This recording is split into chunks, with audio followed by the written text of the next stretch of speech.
എന്നാൽ ഇന്ന് നമ്മുടെ നാട്ടിൽ ചില ആളുകൾ പറയുന്നത് വെച്ചാൽ നമുക്ക് ഇവിടുത്തെ കാപ്പാട മാസവും അതുപോലെ തന്നെ വേറെ എവിടെയെങ്കിലുമൊക്കെ മാസം കൊണ്ട് അതല്ല നമ്മൾ പരിഗണിക്കുക. നമ്മൾ മക്കത്തെ മാസമാണ് നോക്കേണ്ടത്.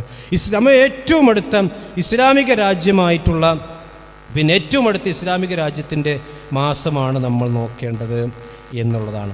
യഥാർത്ഥത്തിൽ സൗദിനേക്കാളും കുറച്ചുകൂടി നമുക്ക് അടുത്തത് ഒമാനാട്ടോ.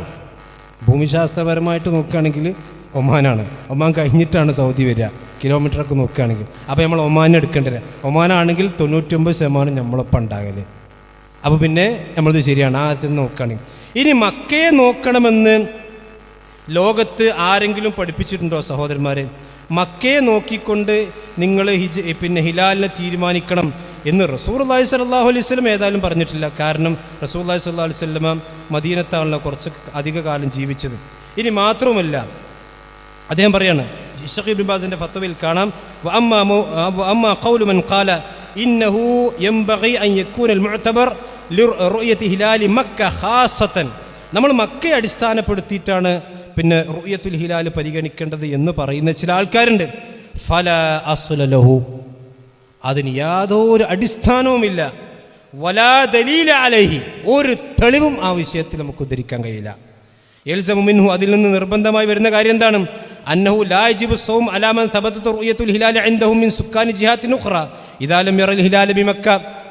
അപ്പോൾ മസല ഇന്ത്യ രാജ്യം സൗദി അറേബ്യയേക്കാൾ 2.5 മണിക്കൂർ മുമ്പിലാണ്. അപ്പോൾ 2.5 മണിക്കൂർ മുമ്പ് നമ്മൾ മാസം കണ്ടാൽ അതേ ദിവസം സൗദി അറേബ്യയിൽ മാസം കണ്ടില്ല എന്ന് കൂട്ടുക. അപ്പോൾ സൗദി അറേബ്യക്കാരെ സംബന്ധിച്ചിടത്തോളം എന്ത് ചെയ്യേണ്ടി വരും? അവർക്ക് അവരുടെ ഇവിടെ കണ്ട മാസം പരിഗണിക്കാതിരിക്കേണ്ടി വരും, അല്ലെങ്കിൽ നേരെ തിരിച്ചുണ്ടാകാം.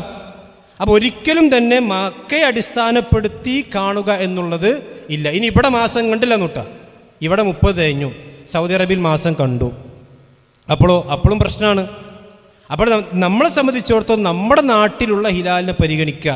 ഇനി സൗദി അറേബ്യയെ സംബന്ധിച്ചിപ്പോൾ എവിടെയെങ്കിലും മാസം കണ്ടാൽ മതി, ലോകത്തെവിടെ മാസം കണ്ടാൽ മതി, ആ മാസം നമ്മൾ എല്ലാവരും സ്വീകരിക്കണം എന്ന് പറയുന്ന ആളുകളുണ്ടെങ്കിൽ ലോകത്ത് അങ്ങനെ ഏതെങ്കിലും രാജ്യം അങ്ങനെ സ്വീകരിക്കുന്നുണ്ടോ? മാത്രമല്ല, അങ്ങനെ സ്വീകരിക്കൽ പ്രാക്ടിക്കലാണോ? ഇപ്പോൾ നമ്മുടെ നാട്ടിൽ ഇവിടെ കേരളത്തിൽ ഒരു ദിവസം പിറവി കണ്ടു കൂട്ടിക്കോളി. അപ്പോൾ 2.5 മണിക്കൂർ ബാക്കിലാണ് സൗദി അറേബ്യ. അപ്പോൾ അവർക്ക് മഗ്രിബാണതിന് മുമ്പ് തന്നെ റമദാനാകുമോ? അങ്ങനെ ഉണ്ടോ ഇസ്ലാമിൽ?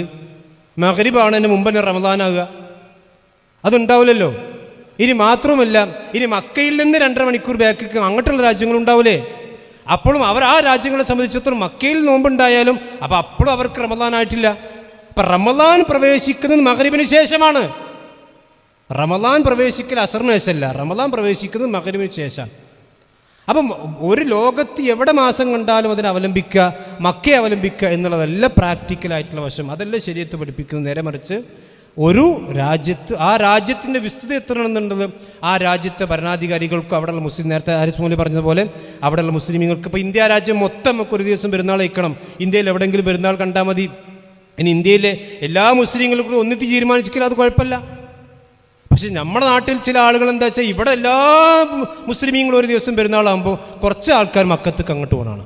അത് ശരിയല്ല. ഇസ്ലാമിക ശരീഅത്ത് പ്രകാരം ലോകത്ത് ഒരു ഫത്വയും, ലോകത്ത് ജീവിച്ചിരിക്കുന്ന ഒരു പണ്ഡിതനും ആ ഒരു പ്രവണതയെ അംഗീകരിക്കുകയില്ല.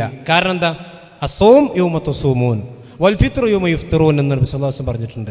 ജനങ്ങൾ എന്നാണോ, അവിടുത്തെ മുസ്ലിമീങ്ങൾ എന്നാണോ പെരുന്നാൾ കഴിക്കുന്നത്, അന്ന് പെരുന്നാൾ കഴിക്കണമെന്നാണ് നബി സല്ലല്ലാഹു അലൈഹി വസല്ലം പഠിപ്പിച്ചിട്ടുള്ളത്. കൃത്യമായി നമ്മൾ മനസ്സിലാക്കണം.